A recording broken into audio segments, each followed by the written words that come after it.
Hello, yeah, first of many podcasts about the bikes I've owned. Yeah, so one of the first bikes I ever owned was a Lambretta Li 150, and I went to this place called Motor Sales. It was the back of Aston University that sold motorbikes. In actual fact, I couldn't ride it. I didn't know how to. It's ridiculous, really. My brother, who owned a scooter, had to get on the bike and ride it back for me. And then when he got it back, I rode up and down my local street where I was living at the time, and yeah, just practicing the gears and trying to make sense of it all. And eventually, after a few hours, I was there. So I wanted to explore the world, on two wheels, and I thought, wow, this is fantastic. I've never felt anything like this before. It was brilliant. So eventually, I got up to this place called Aston Cross, and there's a big police station up there. Anyway, I went up this road, and all of a sudden there was this policeman in front of me, and I thought, what's he want? Oh my God, what have I done? So he stopped me, and I managed to stop the bike, and then it stalled. And he said, do you know the highway code, son? I said, well, no, not really, officer. He says, well, I should go home and explore everything on the highway code. You've just come up a no entry. And I said, I'm very sorry, officer. I'll do that straight away. And kicking it off and then jerking it in back to gear. And I went back to my house, and then I bought the highway code. I was terrified. That was my first experience with my one of my bikes. Well, the first bike I ever had. Yeah, so it was. Yeah, it was. It was a mixture of scooters to start off with. I had a Li 150, as I said, started off with, and a GP 150, GP 200, it was. I absolutely loved Lambrettas, and with the very first one I actually ever had, I was forever having the engine out. Exploring the inner depths of the innards of the Lambretta, and how it worked, and anyway, yeah, my mum was beside herself because I used to have the engine in bits in the garden. Yeah, happy days. I remember those days fondly. Yeah, but it was chance to get out, out of the norm, out with my mates who were all on scooters, about 30 of us. In actual fact, there used to be a local bobby called Bob Ash, bless him, and he had one of these old Valicet police motorbikes, and he'd lie in wait, trying to cop us, and he nearly did some of the times, but he never did. He said, I'll copy one of these days, he said. Yeah, it's great. Yeah, happy days. I just remember them with so much fun memories. And everything was an adventure. Everything was an adventure. It was super duper. And of course, from scooters, I went on to motorbikes. I started off with a 200 Yamaha 200 electric. Would you believe, electric start?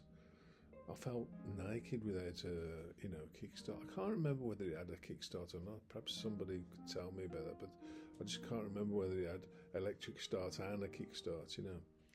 Anyway, I actually,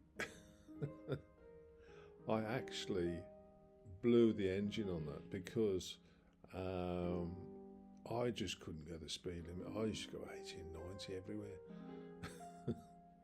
All it was chaos and a bit. Oh my goodness me! What a fool! How I wasn't killed, I don't know. I can remember going down this straight road, and I was determined to try and get to 100, and it's going 98, 99, 100. Well, it's 100 on my clock. I've done it. I've got to 100 miles an hour. Wow!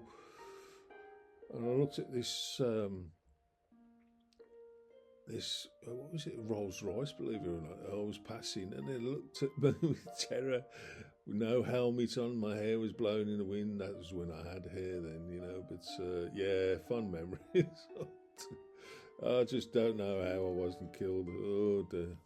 Somebody must have been looking upstairs after me. I don't know, but yeah, it was a mad experience. And yeah, I'm mellowed and everything. I mean, I've liked driving. I've done driving all my life. That was my living after. But yeah, all those mad days it was a terrific journey for me, and with all my friends, past and present. Yeah, I've had a fantastic time on all the bikes I've owned. And in particular, when I started going to Europe, and the Honda Magna, 750 Honda Magna, it'd done about 90 miles before it ran out of fuel. But I took a whoopee cushion because I've always had a sensitive backside. I'm forever going on about bike seats, but yeah, my bum, I used to get numb bum syndrome all over the place. So I took a whoopee cushion, and that seemed to do the job. And basically, we went. I mean, with different bikes, but we went all over Europe, everywhere. So that'll come in sort of future episodes. I intend to make on this. On the subject of bikes, yeah, it was another world. It was a different world. I mean, we had to take different currencies then. It wasn't a euro. You had to take lira. You had to take francs and pesetas and this and the other. So yeah, it was. And each border had. You had to cross it, you had to show your details and this and the other. It wasn't a free-for-all like it is now. And yeah, that's what I said to my wife when they actually opened up all the borders. I thought, well, if I'm doing it, what's the criminals doing? So yeah, it's plus and minuses about that. But anyway, yeah, so the stuff we got up to was absolutely nobody's business. Oh, so funny. And I've got loads of stories from Europe, so I intend to share them with you anyway. And yeah, the bikes I've had Moto Guzzi, California 1100, BMW 1150 RT. I'm trying to think of all the bikes now. I mean, it's there's so many. Triumph. I've had Triumphs, and in actual fact, my mate used to have when I was on scooters, we used to have a race, me and my mate, and he could just about edge past me on his BSA Bantam. And I says, one of these days I'm going to get a better bike and I'm going to thrash you. He says, you'll never do that, Baz. Yeah, happy days. Perhaps people have got their own experiences as well. You know, I mean, when I started touring over Europe, that gave me the bug to go bigger distances and not just down the road, you know, and like a lot of my friends are doing at the moment. Bless them, you know, it's what they like, and they like going having a meal and just ride out to somewhere local. But I like to be on my own. I like to, or just with a tight knit group, and it's better that way. It's better that way. For me, it is anyway.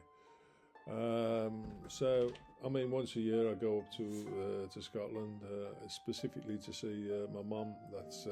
I took my mum and dad's ashes up there, so I promised her just before she died that I would actually go up there. So, yeah, I like doing that. And my present bike at the moment, the ADV 350, is fantastic in all respects. I've got to just tweak some things like the seat and all. So yeah, it's been quite a journey, and I loved every minute of it, except when somebody pulled out on me when I was on my Motor Guzzi. I went to get an Argus, that's a sports paper around by where I live, and I don't know whether they still do them, but anyway, I hit him side on and I went flying over his bonnet because he just pulled out on me. You know, as I was coming past, he was at a T-junction and I was on the main road and he just pulled out on me. And I was unconscious, and because when I woke up, his car was on the other side of the road, and I couldn't walk at all. I'd bruised and fractured all my legs, but my Guzzi was a write-off. But they never caught the driver. Apparently, he bought the car off this woman and never changed the ownership over. And they got the passenger of the vehicle, but he wouldn't tell them who was driving the vehicle. Apparently, the driver had buggered off somewhere down to Wales. So that left me, yours truly, with to pick up the bill, and he hadn't got no insurance or anything. So my insurance went sky high because they had to pay for my bike, which was a write-off. So there you go. I ended up paying for it. But apart from that, really, I've really, really enjoyed, biking, and it is what you get out of it. I can ride up into the hills, and it's super. But going back to the bikes I've owned, I've loved all my bikes, and it just gives me all the freedom and everything else. And perhaps the members can tell me their stories about the bikes. What you call it, the bound. It's a good thing to get into, and I don't want to release that, if for want of a better word,